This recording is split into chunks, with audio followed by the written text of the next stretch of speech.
Okay, so guys, our beautiful Violet is ready to come in. So she's just gonna dance to the music while the violin still warms up. And I would love you guys to just stand up and clap and dance and welcome her as she walks on the red carpet. Um, DJ, thank you guys. Okay, guys, let us all get up and welcome our beautiful Violet, a woman of faith.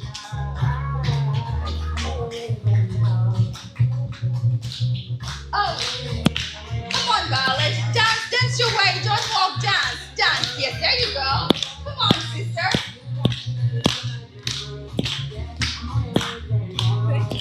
You're welcome. Dance a little bit more. Come on. Yes, warm up. All right. Thank you so much, Jack. All right. Thank you everyone for coming over here. Before you sit, we really thank God who allowed each one of us to be here.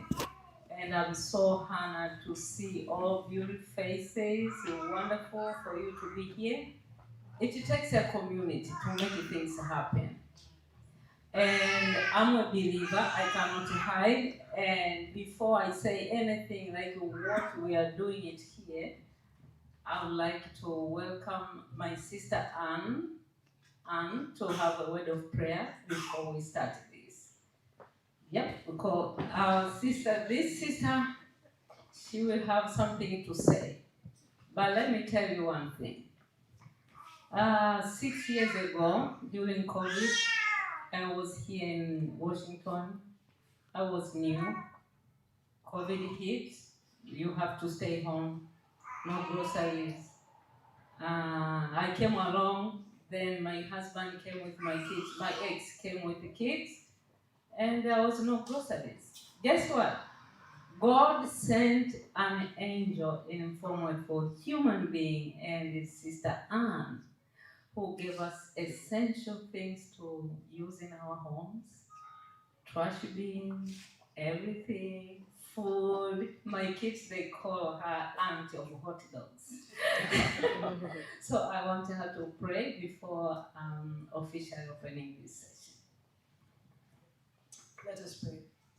Father, in the name of Jesus, we come before you this evening. We want to praise you, we want to honor you, we want to glorify and thank you for this day. This is a wonderful day that you have made. We shall rejoice and be glad in it. Father, you know why we are here today, to uplift our sister Violet as she launches this non-profit. Lord, it was your vision, it was a vision from you, and here we are celebrating the day that it will come to fruition. Father, we ask that you will bless us as we go forward, as we start this program, that you're going to go ahead with us. Those who are still coming, we ask that you bring them safely. Those who are here, we thank you for everyone, each and every one of us who is here. And we glorify thy name. Father, we pray that whatever else that is ahead of us, we just commit it into our mighty hands. And may at the end of the day, may we say, you be glorified. For you alone are our God, and you alone are the Creator, and you alone are to be worshipped. We praise you, we thank you, and we honor you. For it is in Jesus' name we pray. Amen. Amen. Amen. Yes, Sita, thank you so much for your time. And I'd like to, things are happening in life, very unpredictable. Nobody knew, like, who will not make it at 3 p.m. in this room. So I want to apologize. We are all human beings. We don't know what is happening next day, if the traffic will be heavy or somebody will get sick. But all in all, we are here and we are so grateful. And thank you for your presence. And the main reason we're here, because there was a vision in my heart. Before I came to America, I was helping kids in Africa. Up to now, there are 250. And when I came here when I started my business and as a caregiver, down the road, I saw there is a need. Myself as a survivor, and now I'm a thriver of domestic violence. My story takes 4 hours for you to understand. But I want to tell you domestic violence is real, and people die, and people they are suffering. Most of them they are not talkative. They don't talk because it's internal wound. Even me during those times, 2.5 years, I was not talking because I was under the situation because I was really happy. So I want to tell you, unless you undergo something in the journey, then you have something to say. Because the journey you cannot copy and paste. It's a unique experience. So I have a call to help those who are in need. And I know I cannot do on myself. Those days, it was 2023. It's when I started this non-profit. And now it's 2026. Guess what? I just put under the table.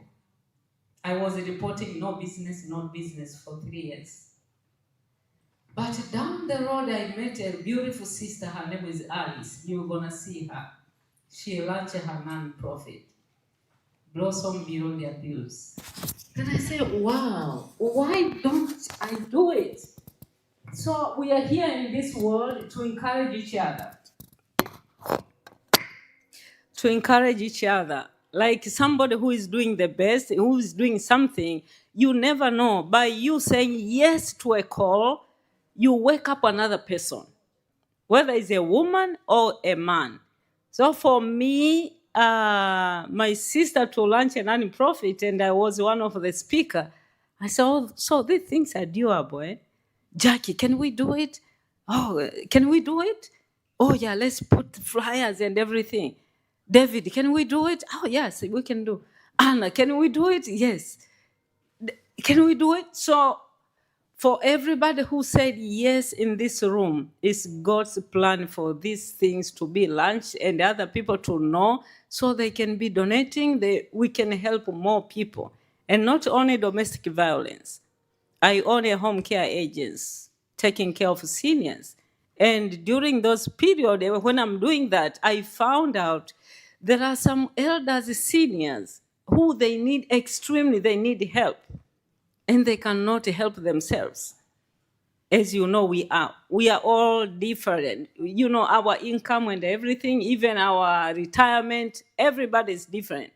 But it's not a reason like we can say, you know, it's okay because he didn't care or she didn't care. She didn't do saving. Then why bother?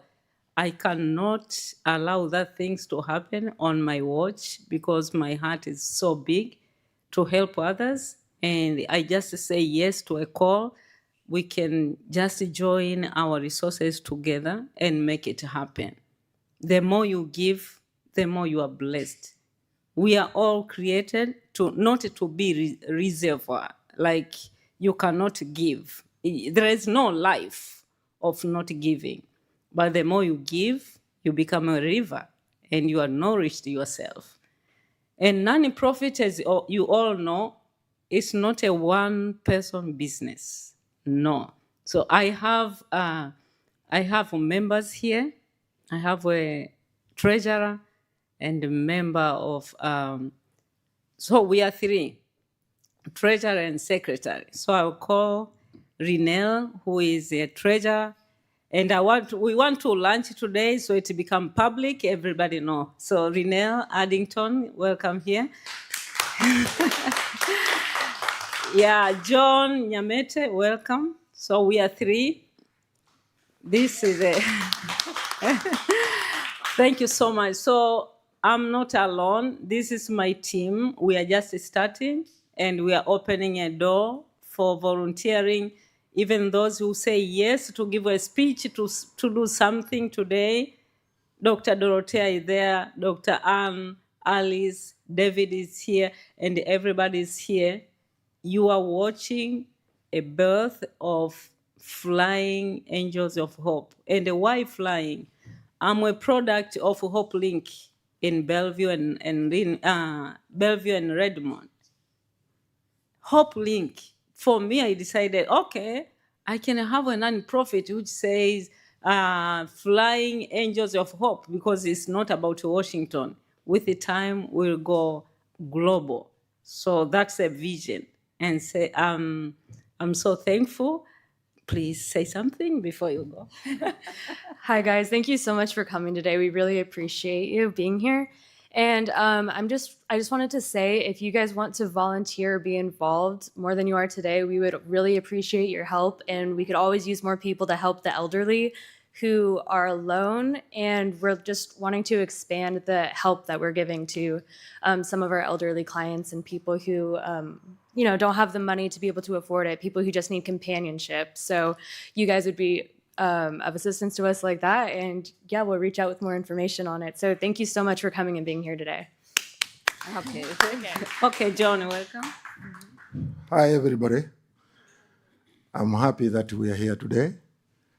And it is an opportunity that all of us have to help those who are in need.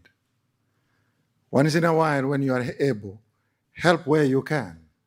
A time will come when you'll say, I wish I did it. Before you say that, why don't you do something?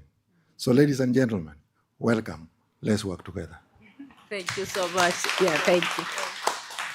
Yeah, Jackie, thank you. I think I'm done. So we are here to launch a non-profit, and I'm so happy for you to be here and be part of our journey as we go. And as a baby is born today, is kind of naked. We have to cover, we have to put some pampers and whatever. It's a new baby, so we all can dress her up. The non-profit. Jackie, thank you. DJ, we have DJ somewhere. Thank you so much, Violet, for that amazing introduction.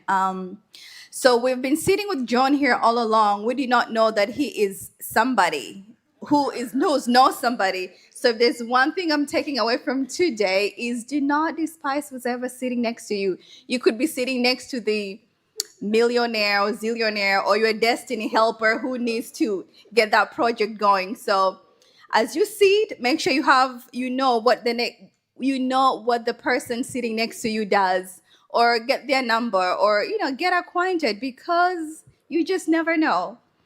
And without wasting any time, I would like to welcome our first speaker. I know it feels really rushed as we're trying to get this thing going, but we're just trying to make sure that we are getting everything that needs to be done today, share a meal, and get some mingling time. So in case you feel like we are rushing, we're just trying to, save some time. So our next speaker is David Otwell. And David is a very interesting man. And his journey is a very powerful reminder that purpose does not retire. He is a leader, a creative person, and someone who is deeply committed to empowering others. His story is one of the resilience, growth, and an impact in our community. So if we could all put our hands together for David, I would all appreciate you. Thank you, David. Thank you.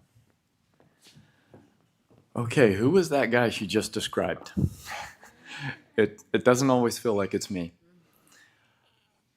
I want to talk about safety, and I know that when I was driving here today, I recognized that this is a very difficult topic, and that I would be taking on one of the harder things to discuss, especially with people that I may not know or may not know your history, what's gone on in your past.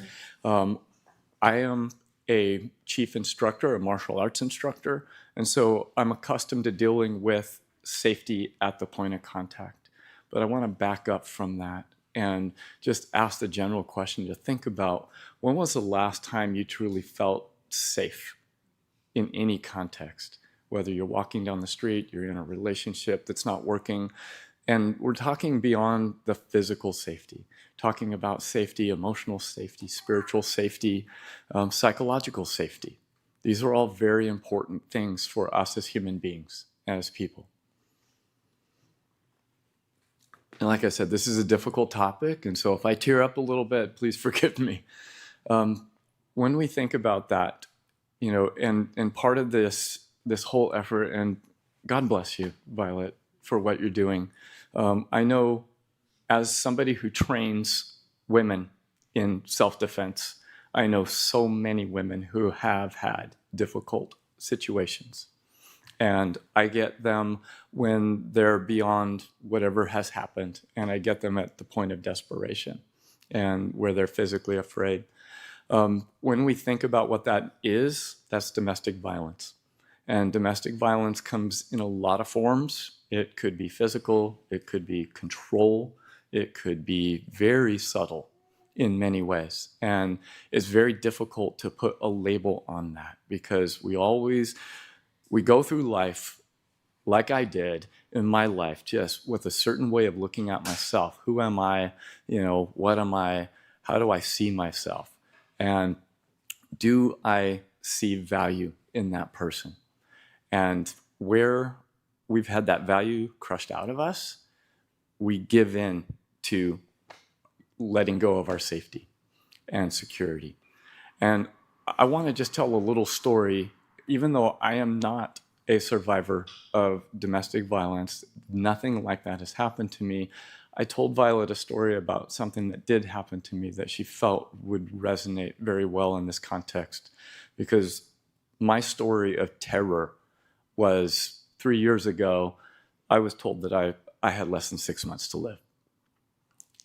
And that was my own body doing something terrible to me that was going to take me out in a heartbeat. When I started to tell people, and this is part of what I want to convey, is tell people what's going on, what's happening, share. Don't do this alone. I faced something that was quite terrifying and I thought would be the end of me. But when I started to tell people, out of the woodwork came clients, friends, family, and I couldn't believe it. They would tell me the impact I had on their lives in a way that went far beyond anything I would have ever allowed myself to believe. I would not allow myself to believe that I could have that kind of impact on other people. And that was my own insecurities, my own colored glasses that would not let me understand that I had value to other people. And they told me that. So what happened to me was I was diagnosed with a very dangerous and deadly aneurysm, which is for those who don't know what an aneurysm is, it's something that can kill you instantly. It's in the brain. It's a blood vessel that will explode and kill you. And I was told that I had very little time. When you start to tell people that, and people who care about you, they came out of the woodwork and started to tell me, I faced something terrible. And this is something that I say, for a person experiencing domestic violence, loneliness, isolation, any of those kind of things, reach out. There is somebody out there who can lift you up. These people came to my aid spiritually and psychologically and made me face something that was so terrifying to me with no fear. By the time I got there, I felt like, my God, this aneurysm was a gift. I was going to go the rest of my life oblivious. And so it was a gift. It woke me up to the fact that I've been more successful personally in a way that was meaningful to me than I ever would have imagined, because I reached out and got help. In the same way that somebody experiencing, pain in a relationship, reach out, get help. The beauty of that was the gift. The lesson, and this is what I want to convey, is say something. If you see it, if you hear it, if you're experiencing it, say something. You have no idea. And Violet, you are going to touch so many lives through this, and you won't even know the full extent of the impact that you will have with this. Say something, because when you say something, that allowed me to face something that was so horrifying to me that I honestly faced surgery with a smile, knowing that if I went to go meet God now, that I've lived the life that I was meant to live, and I was very, very happy. Didn't mean that I wasn't afraid of being not me after somebody's playing around in my head, but the idea is, say something because you don't know the impact you will have on somebody else. I had no idea. And so, Violet, I'm going to say something to you. This is amazing. Thank you. This is absolutely amazing. And I want to just sum up. There are resources out there, whether it's, have a friend, make sure you say something, have that person you can connect with. There's domestic violence resources, hotline, and there's also just ways of looking at it. And when I look at empowerment, I became empowered through the support of others around me in that moment. Find that source of empowerment, whether you don't have it yourself now, they will help you. We are all shining diamonds, and most of us don't even know it. So when you see somebody do something great, let them know. Tell them. Thank you.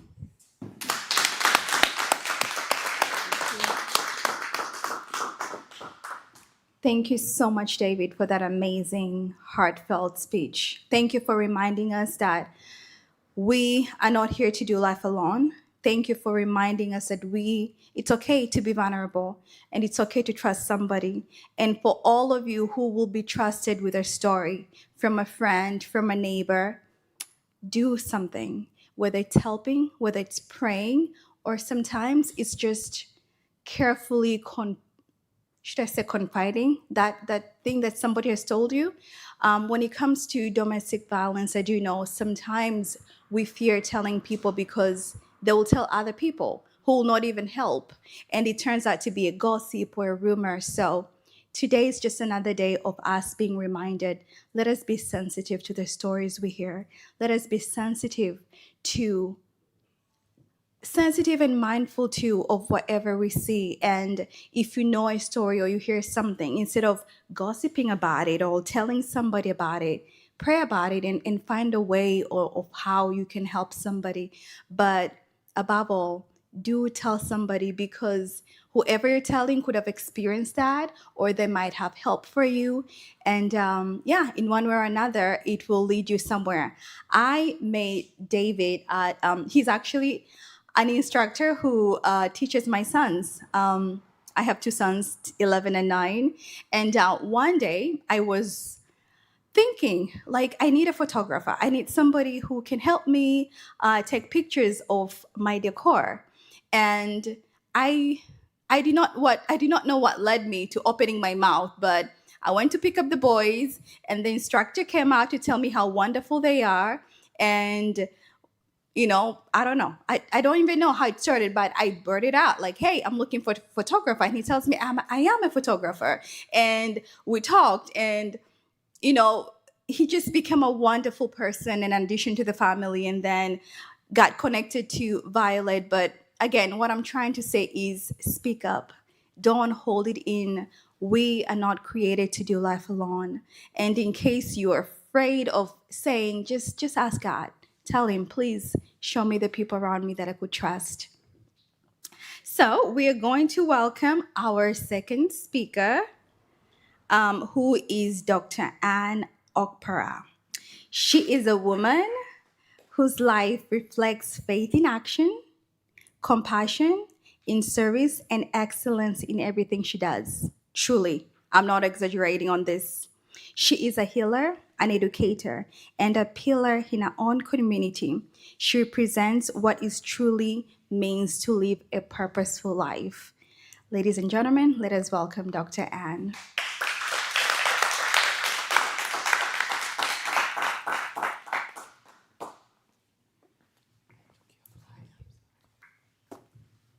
Thank you. David, you're right. I don't know who that woman is. But I have to say this. What David said was in order, because I am a firm believer that your story can and will be a rescue page for somebody else. So when you talk about your stories, it does help. Um, well, my name is Ann Okpara, Dr. Ann Okpara. I am a urologist, but I'm not here in that capacity. I am here as a friend and as a sister to Violet, who we met 6 years ago. Okay, all right. And the way we met was very interesting, as she said. And I didn't orchestrate, it was God orchestrated. The church I belonged to at that point, well, even today, decided to have a food bank during COVID when everything was shut down and whatnot. So that is how we met. And even after that, one day I was home, had the day off. I was laying in bed, and a voice just told me, "You need to get up. You need to go see Violet." And in our tradition, you don't go empty-handed. So I stopped somewhere to get a few things, and a friend of mine called me and asked me, "What are you doing today?" And I said, "Oh, I'm going to see this lady, blah, blah, blah. Can I join?" Yeah, sure, come. And then she goes, "So, where are you?" And I said, "Oh, I'm here, I'm doing this, that, and the other." And she says, "Oh, okay, I can do this, this, and that." And I said, "Okay, fine." And we went. I believe in God. I believe in faith. I believe in miracles. We get there, and Violet tells me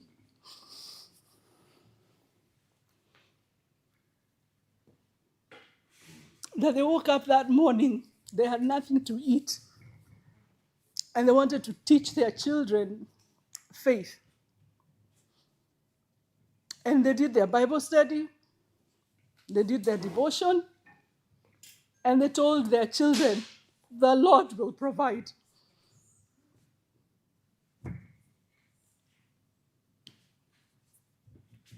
A few hours later, my friend and I drive up in the driveway. We found them doing some work. We came and we said, "Hey, we have a few things in the car." They get the things out of the car, and the kids, I mean, I have boys, so I was like, okay, she has 2 girls and a boy. What would they like? And my boys loved hot dogs, so I said, let me get some hot dogs for the kids and some ice cream and whatever else. And when she told us that story of the devotion in the morning and how they taught their children that the Lord will provide, and He actually did, it was amazing. It was amazing. Anyway, so she asked me to talk, to speak, not to tell you that was a bonus, but to encourage us. And I have a story, though it's not mine. Mine is from the Bible. 2 Kings chapter 7, verse 3 and 4. There were 4 lepers. There was famine in Israel at that time. Elisha was a prophet. Elisha, yeah. He was the prophet at that time. And there were 4 lepers who had been outcasts. Those of you who know the Bible, lepers at those days used to be sent out of the city, and they would have bells or chimes that would chime, or they would walk around saying unclean, so that nobody comes near them, right? So these 4 lepers were starving as everybody else during that time. And they called themselves to a meeting and they said, "Guys, if we stay here, we're going to die. If we go into the city, we will die." But the Syrian army was attacking Israel. But if we go to the enemy camp, they may save us or we may die.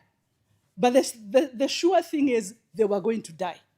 So they decided, let us go to the Syrian camp, right? And what were they going to look for? Food. So as they are going, making the noise unclean and hitting the chimes and everything, the Syrian army heard them coming, but they thought they had chariots and horses, and they ran off. They abandoned their camp, right? When the 4 lepers got there, they found the enemy camp deserted. They went into the first tent. They found food, they found drink, they found gold, they found silver, they found cloth. But why did the lepers go? Because they were hungry. What took them to the enemy camp was looking for food. They were looking for something to eat. But here they are. They not only found food, they found drink, they found gold, they found silver, they found cloth. Right? They ate to their fill, they drank to their fill, they took the gold, the silver, and the cloth, and they hid it.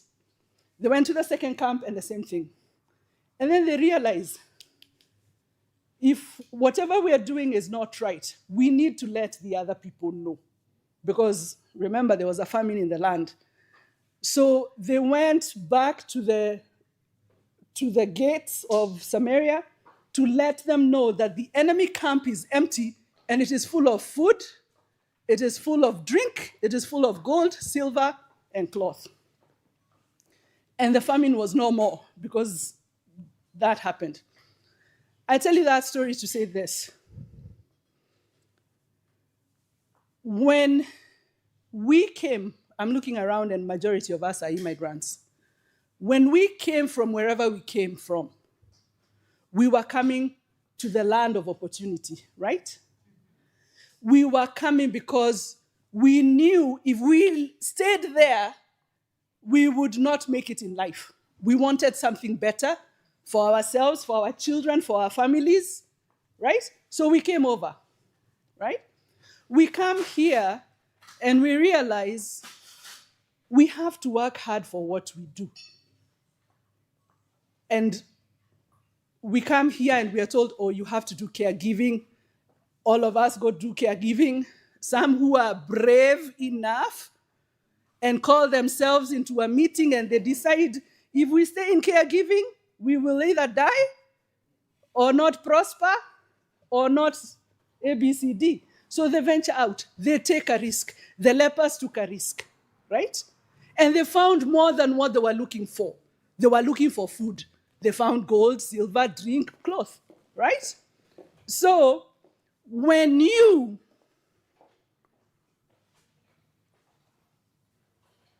want more for yourself, for your family, you take a risk. But before you take a risk, Violet said one thing, that her friend Alice started a non-profit, so she decided to launch. But I can tell you it was launched 3 years ago, right? You're just bringing it to the world now, right? Okay. Before you started your non-profit, ulijiita kwa kamkutano, you called yourself in a meeting and said, if I stay in caregiving, it will not prosper. Oh, the light is not following me. Oh. If I stay in caregiving, I am not going to prosper. So you called yourself to a meeting, you decided this, that, I am stepping out in faith. And what else have you done? You have called us to tell us what you have done, right? So good news, when you step out in faith and good things happen, you share the good news. You encourage each other. We all move. We are not climbing a mountain that has a peak. This mountain has a flat top. There is space for all of us. There is space for all of us. Don't go up alone. Carry your people. Carry your friends. Carry your enemies also. Because I can assure you, your enemies are your greatest cheerleaders. Because they will be looking to see what you've done, what you haven't done. Huh? They will be looking. So carry everybody with you. Don't leave anybody behind. And I am telling you, when you share what you're doing, the success you're having, when you share your story, you're encouraging somebody else. Right? And again, it is a flat mountaintop. There is space for us all at the top. So please, let us support each other. Let us support each other. Thank you, Violet, for allowing us to come and support you. And thank you all for coming.